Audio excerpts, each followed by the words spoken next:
સુરત જિલ્લામાં power grid વીજ લાઇનના વિરોધમાં જગતનો તાત રસ્તા પર ઉતર્યા છે।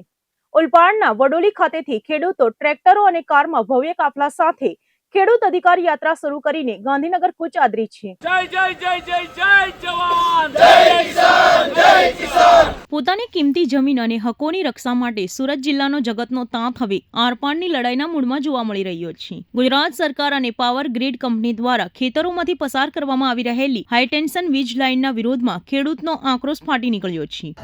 પરિમલ પટેલ, સુરત જિલ્લા ખેડૂત સમાજ પ્રમુખ છું। આવતીકાલે એટલે કે 15 જૂને અમદાવાદના Shantipura circle SP ring road પરથી ગાંધીનગર મુકામે એક વિશાળ ટ્રેક્ટર રેલીનું આયોજન કરેલ છે। એ રેલીમાં 1111 ટ્રેક્ટરો ભાગ લેશે। અમારો મુદ્દો છે કે આખા ગુજરાતમાં વીજ ટ્રાન્સમિશન લાઇન જે પ્રકારે આકાર લઈ રહી છે અને ખેડૂતોને વળતરના નામે બજાર કિંમતની જગ્યાએ ફક્ત જે જંત્રી આપીને ખેડૂતોને શોષણ કરવાની વાત છે, એનો વિરોધ દર્શાવવા માટે અમારા રેલીનું આયોજન કર્યું છે।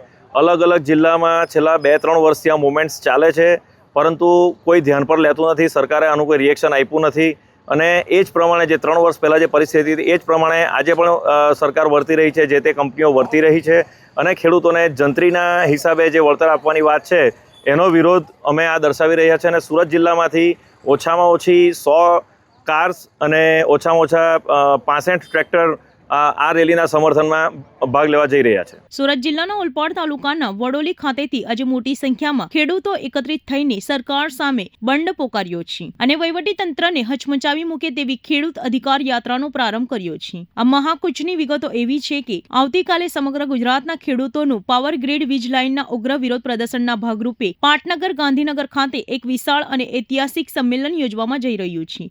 ગુજરાતમાં છેલ્લા 30 વર્ષથી ભારતીય જનતા પાર્ટીની સરકાર છે અને ભારતીય જનતા પાર્ટીની સરકાર ગુજરાતમાં ખેડૂત વિરોધી નીતિઓ બનાવી રહી છે।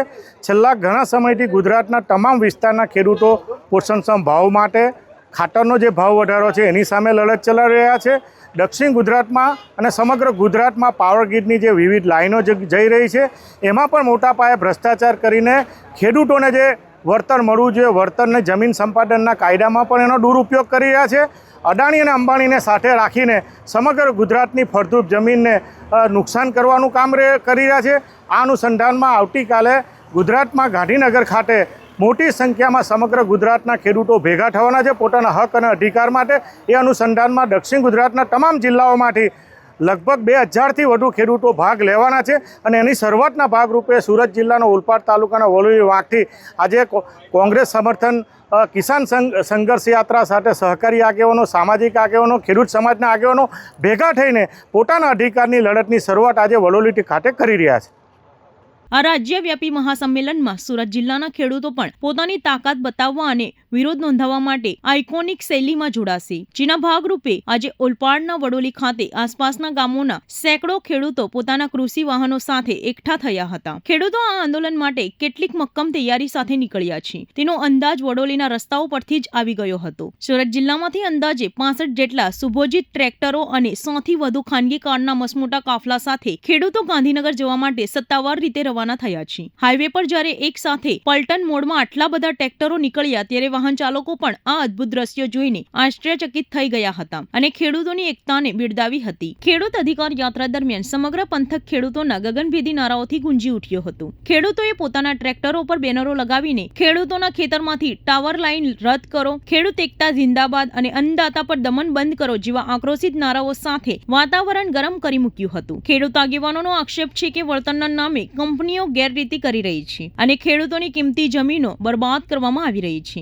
જે કોઈ પણ ભોગે ચલાવી લેવાશે નહીં। ગાંધીનગર ખાતે યોજનારા આ મહાસંમેલન પહેલા સુરત જિલ્લાના ખેડૂતોની આ ટ્રેક્ટર કૂચ શાસક પક્ષ અને વહીવટી તંત્ર માટે ચિંતાનો વિષય બની શકે છે। આ યાત્રામાં યુવા ખેડૂતોથી લઈને વડીલો પણ હોંશભેર જોડાયા છે। હવે જોવાનું એ રહ્યું છે કે આવતીકાલે ગાંધીનગરના આંગણે જ્યારે આખા ગુજરાતના ખેડૂત એકત્રિત થઈને ગર્જના કરશે ત્યારે સરકાર પાવર ગ્રીડ લાઇન મામલે નમતું જોખીને ખેડૂતોના હિતમાં કોઈ મોટો નિર્ણય લે છે કે નહીં। જયેશ પટેલ, પ્રમુખ કિસાન કોંગ્રેસ, આવતીકાલે ગાંધીનગર ખાતે જે ખેડૂતોનું સંમેલન થવા જઈ રહ્યું છે અને 1 જ ધૂન 15 જૂન એ સૂત્ર સાથે અમે ખેડૂત અધિકાર યાત્રા લઈને આજે અમે સુરત જિલ્લાના ઓલપાડ તાલુકાના વડોલી ગામથી ટ્રેક્ટર, કારણ કે સવારે 10 વાગે અમારે ત્યાં પહોંચવાનું છે એટલે ખેડૂતોના જે પ્રાણ પ્રશ્નો છે અને ખાસ કરીને ટાવર લાઇનના જે પ્રશ્નો છે એ વાતને લઈને અમે આજે અહીંયાથી નીકળીએ છીએ.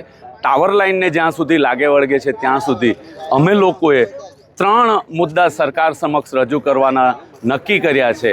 એટલે સરકાર એવી કોઈ નીતિ બનાવે જેને લઈને આ ટાવર લાઇનને લઈને કમ્પેન્સેશન મળે, જે જમીન સંપાદન કાયદાના જે પ્રાવધાન છે, બીજા રાજ્યો જે પ્રમાણે વળતર આપે છે બજાર કિંમતના 4 ગણા, એ આપવામાં આવે, અથવા તો અમને ટાવર દીઠ 30,000 ભાડું આપવામાં આવે, અથવા જે આ બધું નક્કી થાય ત્યાં સુધી જો થાંભલા સરકારે ઊભા કરવા હોય અદાણી અંબાણીના, તો અમને ટાવર દીઠ 2 કરોડ રૂપિયાનું વળતર આપવામાં આવે.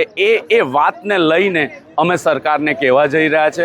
અમારા 5 મુદ્દા છે. આ ટાવર લાઇનનો છે, જમીન સંપાદનનો છે, ખેડૂતોના દેવા નાબૂદીનો છે, પશુપાલકોને દૂધના ઇન્સેન્ટિવનો છે, અને વીજળી મફત મળે અથવા તો હોર્સ પાવર દીઠ મળે, એ પ્રકારના અમારા 5 મુદ્દા લઈને આજે સરકારને અમે આવેદન આવતીકાલે આપવાના છે. અને આવનારા દિવસોમાં જો સરકારના કાન નહીં ખુલે તો ગુજરાતનો ખેડૂત સમગ્ર ગુજરાતમાંથી 18,000 ગામડામાંથી આગળ આવીને સરકારને પોતાની તાકાતનો પરચો બતાવવાની તૈયારી કરી ચૂક્યો છે.